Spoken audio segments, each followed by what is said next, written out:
자, 여러분 안녕하세요. 반갑습니다.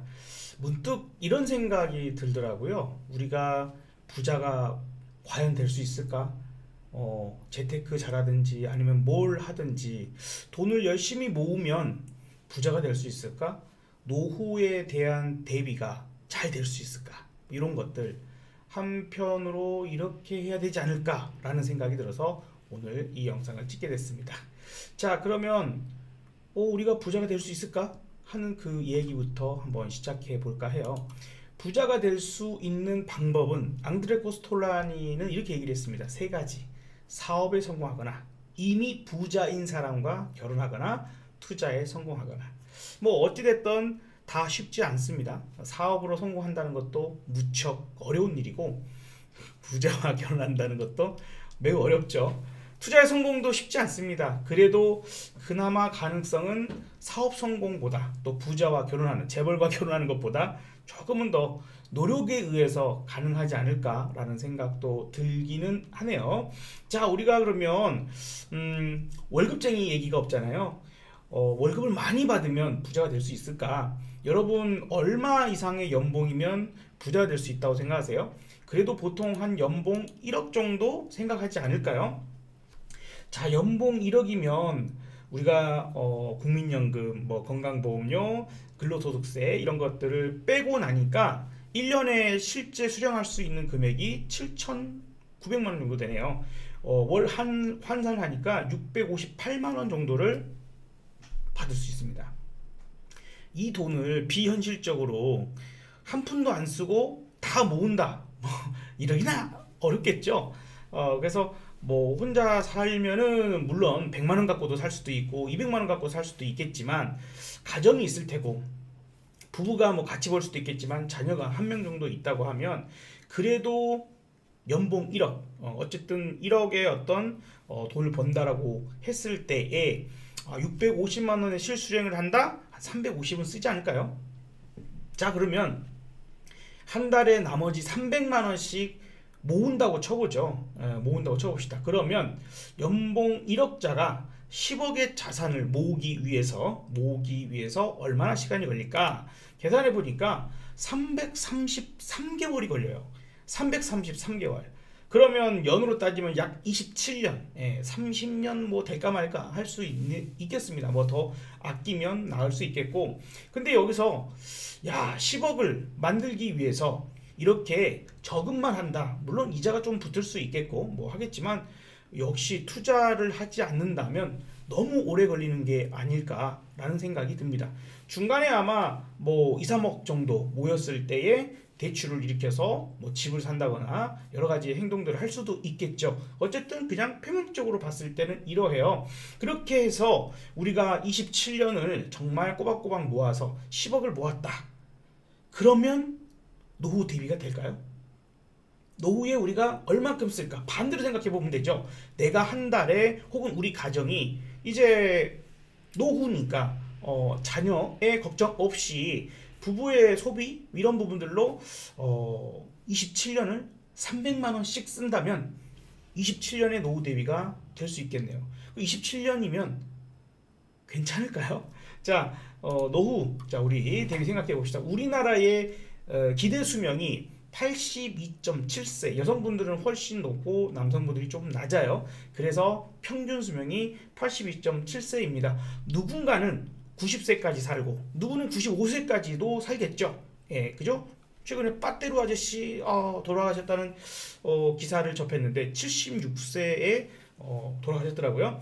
아무튼 매우 길게 우리가 삽니다. 1차 직업, 가장 메인이 되는 핵심 직업을 은퇴하는 시기가 49세라고 그래요. 49세에 은퇴를 하니까 우리가 한 32, 3년을 평균적으로 더 살아야 된다는 얘기예요. 그러면 이제 27억 뭔가 좀 애매합니다. 그래서 거기에서 충분히 우리가 가지고 있는 돈들을 잘 모아서 혹은 잘 불려서 키워내야 되겠죠. 근데 여기서 한 가지 생각을 해야 될 게 있어요.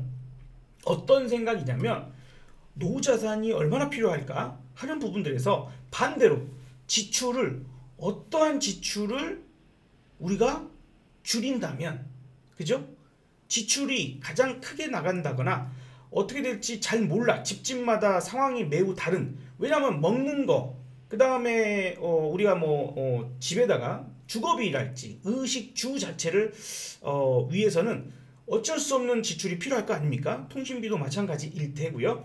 그런데 집집마다 이 지출이 상당히 크고 다르고, 그 다음에 우리가 노후가 될수록 나이가 들어감에 있어서 걱정이 되는 것은 바로 의료비일 것 같아요. 그쵸? 은퇴 이후에 노후에 가장 큰 지출 부분들을 생각해 보면 평균 수명은 82세인데 우리가 건강 수명이라는 게 있습니다. 건강 수명.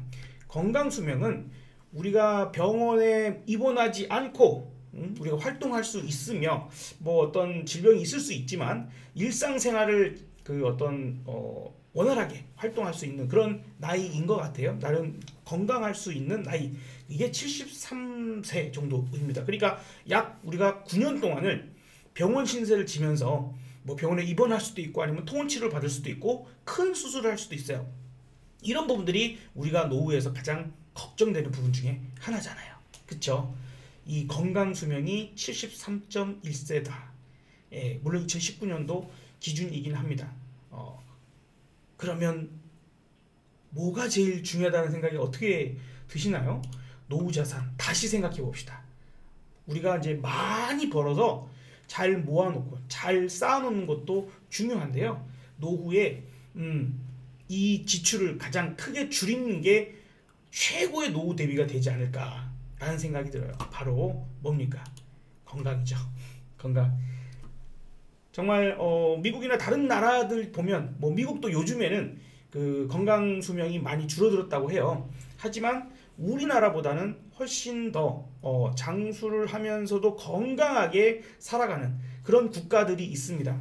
우리나라가 너무 돈 버는 데에 집착하고 경쟁이 너무 심각하고 스트레스도 심하고 사실 살기 팍팍합니다. 더 어려워지고 있죠.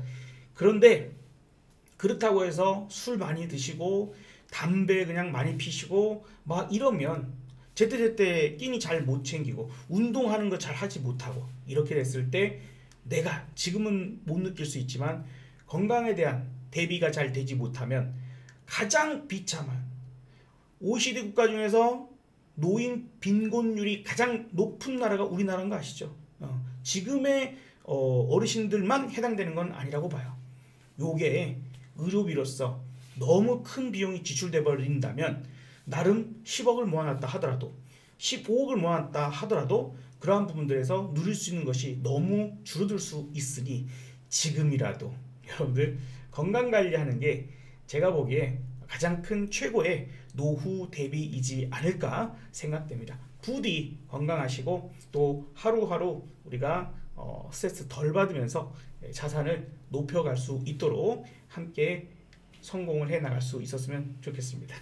자, 오늘 여러분들 어떻게 보면 너무도 뻔한 얘기, 당연할 수 있는 얘기이지만 한 번은 꼭 생각하고 우리가 짚고 넘어가야 될 얘기인 것 같아요. 네, 나의 건강, 나는 나이가 90, 100세까지 무병장수 하실 분들은 우리 구독, 좋아요 눌러주시고 다음 영상에서 또 뵙도록 하겠습니다. 감사합니다.